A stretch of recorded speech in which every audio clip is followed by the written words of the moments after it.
Russia Ukraine യുദ്ധത്തിൽ Russia ഒരു വലിയ അണക്കെട്ട് തകർത്തു. ഈ അണക്കെട്ട് തകർന്നതോടെ കാർഖീവ് മേഖലയിൽ ഒരു വലിയ വെള്ളപ്പൊക്കം ഉണ്ടായി.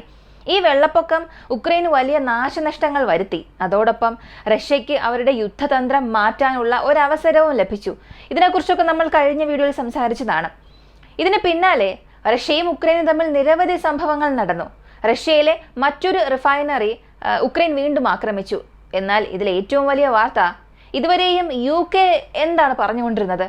അവരുടെ സൈനികർ, അതായത് UK പൗരന്മാർ ഉക്രൈന്റെ യുദ്ധഭൂമിയിൽ ഇല്ല എന്നല്ലേ? പക്ഷേ ഇപ്പോൾ അവർ ആദ്യമായി സമ്മതിച്ചിരിക്കുകയാണ്, ഞങ്ങളുടെ ചിലർ ഉക്രൈൻ ഫ്രണ്ട് ലൈനിൽ യുദ്ധം ചെയ്തിട്ടുണ്ട്, ചിലർ മരിക്കുകയും ചെയ്തു എന്ന്. കഴിഞ്ഞ 24 മണിക്കൂറിനുള്ളിൽ ഇത്തരത്തിലുള്ള വലിയ അപ്ഡേറ്റുകൾ സംഭവിച്ചിട്ടുണ്ട്. എല്ലാം ഈ വീഡിയോയിലൂടെ വിശദമായി അറിയാം.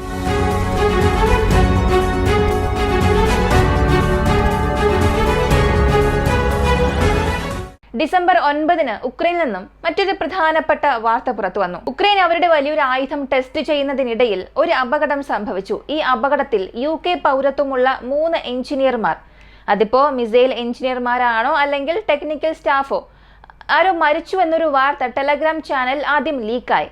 ഇത് ഔദ്യോഗികമായി സ്ഥിരീകരിക്കാത്ത ഒരു വാർത്തയായിരുന്നു. പക്ഷെ പിന്നീട് കീവ് ഇൻഡിപെൻഡന്റ്, BBC പോലുള്ള അന്താരാഷ്ട്ര മാധ്യമങ്ങൾ ഇത് റിപ്പോർട്ട് ചെയ്തു.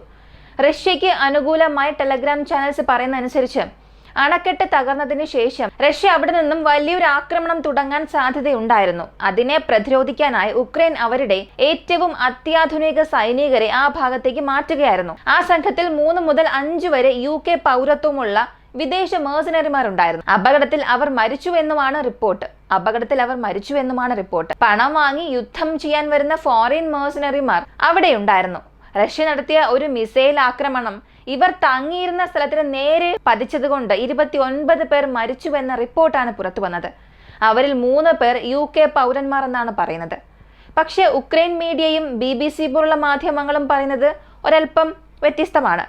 അവർ പറയുന്നത്, ലൊക്കേഷൻ വ്യക്തമാകാതെ ഉക്രൈൻ അവരുടെ ഒരു അടുത്ത ഘട്ട വെപ്പൺ ടെസ്റ്റ് ചെയ്തപ്പോൾ ഒരു ടെക്നിക്കൽ ഫ്ലഡ് കാരണം അത് അവിടെ തന്നെ പൊട്ടിത്തെറിക്കുന്നു. അവിടെ സഹായത്തിനായി ഉണ്ടായിരുന്ന UK പൗരന്മാർ 3 പേർ മരിച്ചുവെന്ന്. സത്യത്തിൽ ആദ്യം UK പറഞ്ഞത് റഷ്യക്കെതിരെ മിസൈൽ ഓപ്പറേറ്റർമാരെയോ എഞ്ചിനീയർമാരെയോ ഞങ്ങൾ അയച്ചിട്ടില്ല എന്നാണ്. പക്ഷെ ഇപ്പോൾ അവർ തന്നെ സമ്മതിക്കുകയാണ്, ഇത് ഞങ്ങൾ അയച്ചതൊന്നുമല്ല, അവർ സ്വകാര്യമായി സഹായിക്കാൻ പോയതാണ്. ഫ്രണ്ട് ലൈനിൽ അവർ യുദ്ധം ചെയ്തോ ഇല്ലയോ എന്നൊന്നും അറിയില്ല. അങ്ങനെ ചെയ്തിട്ടുണ്ടെങ്കിൽ, മിസൈൽ നിർമ്മാണത്തിൽ പങ്കെടുത്തിട്ടുണ്ടെങ്കിൽ അതൊക്കെ വ്യക്തിപരമായ തീരുമാനം മാത്രമാണ് എന്ന്. സർക്കാരിന് ഇതുമായി യാതൊരു ബന്ധവും ഇല്ല എന്നാണ് അവർ പറയുന്നത്. പക്ഷെ അവർ പറയാതെ ഒഴിവാക്കുന്ന ഒരു സത്യമുണ്ട്. നാറ്റോ മിസൈൽ ഓപ്പറേറ്റർമാർ റഷ്യക്കെതിരെയുള്ള ചില നേരിട്ടുള്ള ആക്രമണങ്ങളിൽ പോലും പങ്കെടുത്തിട്ടുണ്ട്. ലൊക്കേഷൻസ് ഡിസൈഡ് ചെയ്യാൻ കഴിവുള്ള സ്ഥാനത്ത് പോലും, പൊസിഷൻസിൽ പോലും അവരുണ്ട്. ഇത് സർക്കാർ തുറന്ന് പറയുന്നില്ല.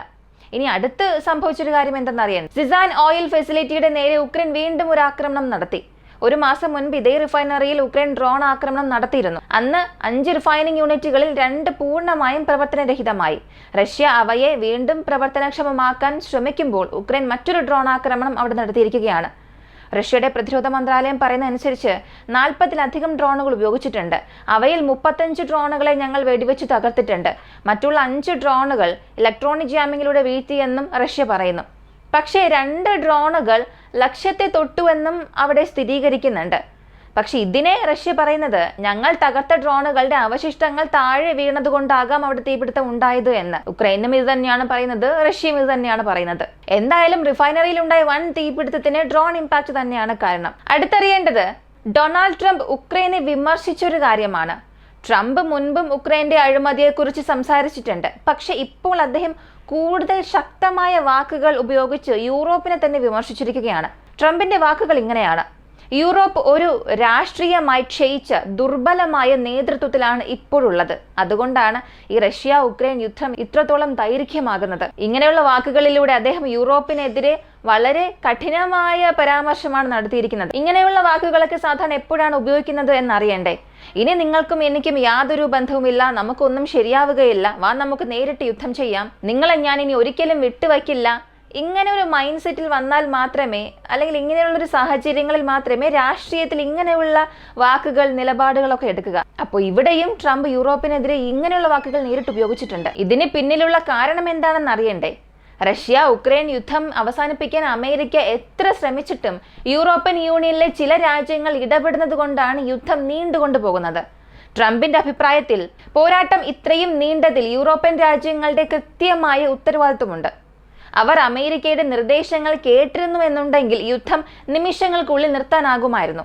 പക്ഷെ അവരുടെ വ്യക്തിപരമായ താല്പര്യങ്ങളും പ്രായമായ നേതാക്കളുടെ ദുർബലമായ തീരുമാനങ്ങളും കാരണം യുദ്ധം തുടരുകയാണ്. അവർ അത്യന്തം പരോക്ഷമായി പറയാതെ ഡീക്കേയിങ് പൊളിറ്റിക്സ് എന്നാണ് യൂറോപ്പിനെ വിശേഷിപ്പിക്കുന്നത്. ഇങ്ങനെ ഒരു വാക്ക് സമീപകാലത്തൊന്നും ഏതൊരു രാജ്യവും അങ്ങനെ ഉപയോഗിച്ചിട്ടേ ഇല്ല. അത്രമേൽ കടുപ്പമുള്ള ഒരു വാക്കാണിത്. ഇപ്പോൾ ഇന്ത്യ പാകിസ്ഥാൻ ക്ലാഷ് എടുത്തു നോക്കാം, അല്ലെങ്കിൽ ഉത്തര കൊറിയ ദക്ഷിണ കൊറിയ പോലുള്ള പ്രധാനപ്പെട്ട വിരോധ രാജ്യങ്ങൾ പോലും ഇത്ര കഠിനമായ പ്രസ്താവനകൾ ഉപയോഗിക്കുന്നത് കണ്ടിട്ടില്ല. അപ്പോൾ ട്രംപിന്റെ ഈ പ്രസ്താവന യൂറോപ്യൻ രാഷ്ട്രീയത്തിൽ ശക്തമായൊരു പ്രതികരണം സൃഷ്ടിച്ചിരിക്കുകയാണ്. സിർസാൻ എണ്ണശാലയിൽ ഉക്രൈൻ നടത്തിയ ആക്രമണത്തിന് പ്രതികാരമായി റഷ്യ വീണ്ടും കാർഖീവ് പ്രദേശത്ത് ഡ്രോൺ ആക്രമണം നടത്തിയിട്ടുണ്ട്. അണക്കെട്ട് തകർന്നു കഴിഞ്ഞ ശേഷം കാർഖീവ് വീണ്ടും ഒരു പ്രധാനപ്പെട്ട വാർത്താ വിഷയമായി മാറിയിരിക്കുകയാണ്. കാരണം അണക്കെട്ട് തകർന്നതിനാൽ ഏകദേശം 60 മുതൽ 70 കിലോമീറ്റർ വരെയും മുന്നേറ്റം അസാധ്യമായിരിക്കുകയാണ്. ഉക്രൈന്റെ കൗണ്ടർ ഒഫൻസീവ് പ്രദേശങ്ങളും വെള്ളത്തിൽ മുങ്ങിയിരിക്കുകയാണ്. റഷ്യ പിടിച്ചെടുത്തിരിക്കുന്ന ചില ഭാഗങ്ങളും വെള്ളത്തിൽപ്പെട്ടതിനാൽ റഷ്യ അവരുടെ സ്ട്രാറ്റജി മാറ്റി മറ്റ് മേഖലകളിലേക്ക് ആക്രമണം നീക്കിയിരിക്കുകയെന്നാണ് കാണുന്നത്. റഷ്യ ഇതിൽ 50 ഡ്രോണുകൾ ഉപയോഗിച്ചതായി റിപ്പോർട്ടുണ്ട്. യഥാർത്ഥ ലക്ഷ്യം വ്യക്തമായില്ലെങ്കിലും കാർഖീവ് പ്രദേശത്ത് സ്ഫോടനങ്ങൾ സംഭവിച്ചതായി ഉക്രൈൻ മാധ്യമങ്ങൾ സ്ഥിരീകരിച്ചിട്ടുണ്ട്. വളരെ പ്രധാനപ്പെട്ടതും അവസാനത്തേതുമായ ഒരു വാർത്ത ഉക്രൈൻ പ്രസിഡന്റ് സെലൻസ്കിയുടെ ഒരു ഔദ്യോഗിക അറിയിപ്പാണ്. തിരഞ്ഞെടുപ്പുകൾ നടത്താൻ ഞങ്ങൾ തയ്യാറാണ്. പശ്ചിമ രാജ്യങ്ങൾ, പ്രത്യേകിച്ച് അമേരിക്ക, തിരഞ്ഞെടുപ്പ് നടത്തിയാൽ മാത്രമേ സമാധാനം മടങ്ങി വരൂ എന്ന് കരുതുന്നുവെങ്കിൽ ഞങ്ങൾ ഉടൻ തന്നെ തിരഞ്ഞെടുപ്പ് നടത്താൻ തയ്യാറാണ്. ഞാനും മത്സരിക്കാൻ തയ്യാറാണ്. ഇങ്ങനെയാണ് സെലൻസ്കി പ്രഖ്യാപിച്ചത്. പക്ഷെ അവിടെ ജീവിക്കുന്ന ജനങ്ങളുടെ അവകാശങ്ങൾ സംരക്ഷിക്കേണ്ട ഉത്തരവാദിത്വം അമേരിക്കയ്ക്കാണ്. ഇതിന് ഒരു ഉറപ്പ് അമേരിക്ക നൽകിയിട്ടുണ്ട്. തിരഞ്ഞെടുപ്പ് നടത്തിയാൽ യുദ്ധം അവസാനിക്കുമെന്നൊരു വാഗ്ദാനം നൽകിയാൽ ഞങ്ങൾ തിരഞ്ഞെടുപ്പ് നടത്താൻ തയ്യാറാണ് എന്നുള്ള ഒരു അറിയിപ്പാണ് സെലൻസ്കി ഔദ്യോഗികമായി പ്രഖ്യാപിച്ചിരിക്കുന്നത്. ഇതിപ്പോ 3 വർഷമായി ഇതേ കാര്യം തന്നെയല്ലേ പലരും പറഞ്ഞുകൊണ്ടിരിക്കുന്നത്. 3 വർഷത്തിന് ശേഷമാണ് ഇപ്പോൾ സെലൻസ്കി ചെറിയൊരു ജ്ഞാനോദയം വന്നിരിക്കുന്നത് എന്നാണ് പലരും പരിഹസിച്ച് പറയുന്നത്. തിരഞ്ഞെടുപ്പ് നടന്നാൽ സെലൻസ്കി വിജയിക്കുമോ എന്നും ഇപ്പോൾ പലരും ചോദിക്കുന്നുണ്ട്. സത്യത്തിൽ അദ്ദേഹം ജയിക്കാനുള്ള സാധ്യത വളരെ കുറവാണ്.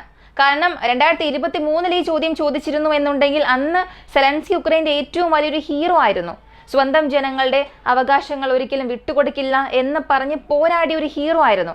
പക്ഷേ 2023 ജൂണിലെ കൗണ്ടർ ഒഫൻസീവ് പരാജയപ്പെട്ടതിന് ശേഷം അവസ്ഥ പൂർണ്ണമായും മാറി. ഏത് വിധത്തിലായാലും ജയിക്കണം എന്നുള്ളൊരു അത്യാവശ്യ മനോഭാവത്തോടെ അദ്ദേഹം സ്വന്തം ജനങ്ങളെ തന്നെ സമ്മർദ്ദത്തിലാക്കി തുടങ്ങിയിരിക്കുകയാണ്. 2023 മുതൽ 2025 ഡിസംബർ വരെയും വന്ന മാറ്റം എന്തൊക്കെയെന്നറിയണ്ടേ? അതേ ജനങ്ങൾ, ഒരിക്കൽ കൈയടിച്ച് ആദരിച്ച അതേ ആളുകൾ ഇപ്പോൾ അദ്ദേഹത്തെ വില്ലനായി കാണാൻ തുടങ്ങിയിരിക്കുകയാണ്. അതിലും മേൽ അമേരിക്കയും UK ചേർന്ന് $multi-billion പ്രോജക്റ്റ്, ആ മിനറൽ ഡീൽ, ഇത് ഉക്രൈനെ പൂർണ്ണമായും പാശ്ചാത്യ രാജ്യങ്ങൾക്ക് വിൽക്കാനുള്ളതുപോലെയാണ് ജനങ്ങൾ കരുതിയിരിക്കുന്നത്. ജനങ്ങളുടെ മനസ്സിൽ ഇപ്പോൾ ഒരു പുതിയ ചിന്ത വന്നിട്ടുണ്ട്. അതായത് നിങ്ങൾ ചെയ്യുന്ന ജോലിക്ക് റഷ്യ എത്രയോ ബെറ്റർ ആണ്. ഇങ്ങനെ ഒരു മനോഭാവത്തിലേക്ക് അവർ എത്തിയിരിക്കുകയാണ്. അതിനാൽ തിരഞ്ഞെടുപ്പ് നടന്നാൽ ഫലം സെലൻസ്കിക്ക് അനുകൂലമായിരിക്കുകയില്ല. അതെല്ലാം അറിഞ്ഞിട്ടും അദ്ദേഹം തിരഞ്ഞെടുപ്പിന് തയ്യാറാണ് എന്ന് പറഞ്ഞതിന് പിന്നിൽ അമേരിക്കയിൽ നിന്നും വരുന്ന ഒരു വലിയ സമ്മർദ്ദം മാത്രമാണ് കാരണമായുള്ളത്. ഈ ഒരു വീഡിയോയെക്കുറിച്ചുള്ള നിങ്ങളുടെ അഭിപ്രായം കമന്റിൽ പറയുക. റഷ്യ ഉക്രൈൻ വാർ ഡെയിലി അപ്ഡേറ്റ്സ് അറിയാനായി വോയിസ് ഓഫ് വിക്കി എന്ന നമ്മുടെ ചാനൽ സബ്സ്ക്രൈബ് ചെയ്യുക. മറ്റൊരു വീഡിയോയുമായി വീണ്ടും കാണാം.